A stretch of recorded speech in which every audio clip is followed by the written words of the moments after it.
Alex, big weekend ahead. How are you feeling?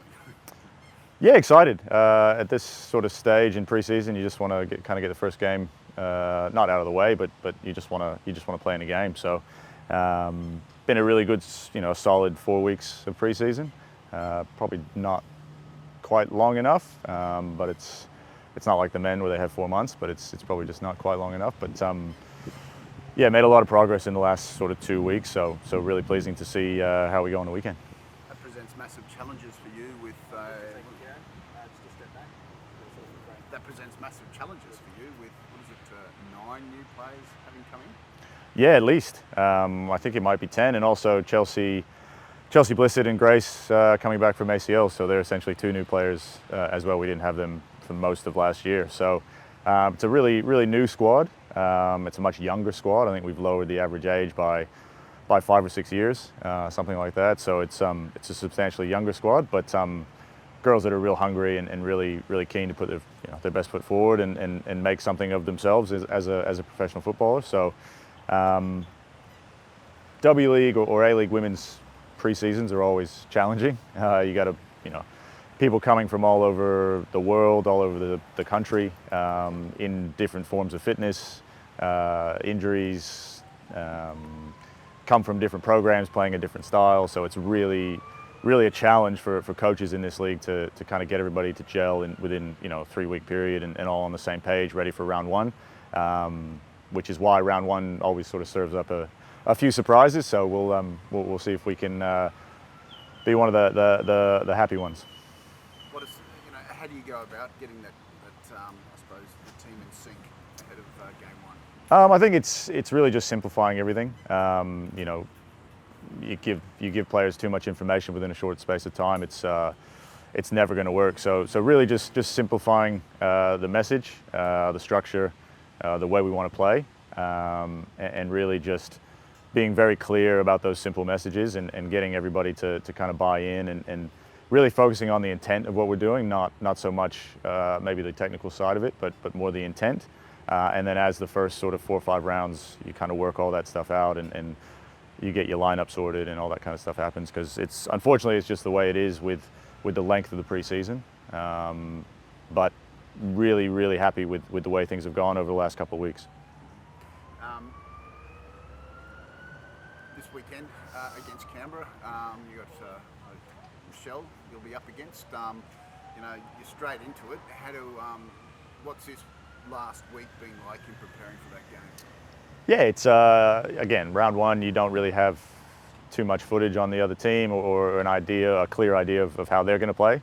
So a lot of it is, I want to say, guesswork, but you have to kind of be prepared for all scenarios. Canberra, obviously, a threatening team. Any team that has Mckellar up front is always going to be threatening, but I'm confident with the squad we put together and the way we've been training that we should be able to deal with it and hopefully have a good result away from home to start the season. And the Aussie, the 2 Matildas, they're going to come in? Yep, yeah, I think they're getting on a plane tonight, and they'll be back, or I think I might even already be on a plane, but they're in tonight, so they'll be back into Oz tomorrow night, and then training Thursday, Friday, and yeah, then we leave Friday sort of mid-morning, and they'll be on the plane, they'll be ready to go. I spoke to both of them this morning, so really happy that they got to go over there and experience that, especially Sean. Meeks has obviously done that a few times, but yeah, some good minutes for him in the legs as well, which always helps. What style of play could you say the girls are going to play this year? Oh, look, as I said, I've focused a lot on our intent and the way we want to play, but it's pretty simple for me. We want to control the game. We want to control the ball. We want to be threatening in behind when we get into the final third, and when we don't have the ball, we want to be trying to get it back as quickly as possible, so that we can enjoy that ball a little bit more. I mean, a lot of people, say they want to play attacking football, but yeah, I've never understood the defensive-minded type coaches. I think people play football to enjoy having it. So that's what I want to do, and I can't play any other way. So that's certainly what you'll see from us this year. What can we see from Leah this year? Oh, Leah, look, Leah's been a fantastic signing for us. Obviously, I've known her for a few years from my time down in Melbourne. Physically very, very light years ahead of anybody else for her age. Very strong. She's very, very good with her feet on the ball. She just needs to put it all together and have a good, solid season. And I've got no doubt that people will be talking about her in a few months' time. For national team selection, whether it be with the younger ones or the Matildas itself. Just chatting to Leah before, she seems very present, very alert, very smart. How important is football IQ? Massive, right? We got we've managed to recruit some smart footballers, and knowing the game is sometimes 3/4 of the battle. Having the skill to do it is just kind of gets you there, but knowing what to do is certainly where you need to start. And Leah, obviously training at Melbourne City for a couple of years now under Daria, who I've worked with previously.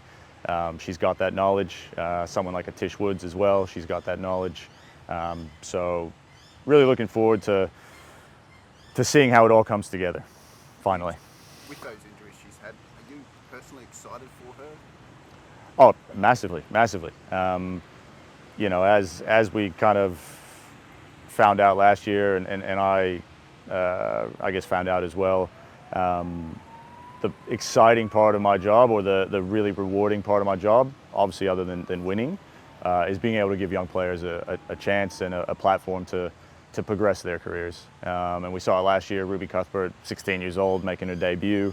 Again, Tish coming in from pretty much nowhere, and then in September she was playing in front of 40,000 at a World Cup. So stuff like that for me, is important.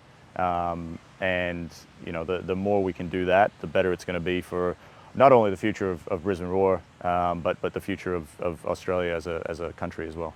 So Leah has that potential there, and you said that they'll be looking at her as the season progresses. So she has got keeps her body, stays on the pitch. You've got very much Matilda's potential. Oh, look, I don't want to, I probably overstepped saying that, but I just think she has everything that she needs to be a very, very good centre back. So, it's up to me, it's up to the staff, and it's up to her to kind of put that all together this year, and see where it takes her. You need to always put the process in front of the outcome. So that's all we're doing with her, and with a lot of the young girls as well. We've got quite a few in this year. So looking forward to seeing how many we can get to that next level. If there was one thing besides a win that you'd really like to see the girls achieve this weekend, what would that be? Probably just from my point of view, it's just the intent. And as we've spoken about, the intent to want the ball, intent to play, intent to want to win it back when we don't have it. As I said, round one, it's always a little bit difficult, but if I see that and we're able to dominate and control the game for large parts, obviously nothing beats a win.